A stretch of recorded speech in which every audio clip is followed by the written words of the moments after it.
哎呀，冷死了！三亚27度，我们这里零下7度。你看，我们办公室里面都没法待了，只能跑到这个房车里边开着空调，带着这个小毛孩。看他脚脏了，毛姐还嫌他脏。你看，毛孩，豆豆，过来。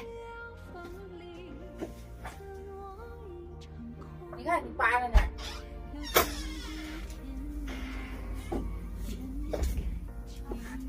把它搁到那下。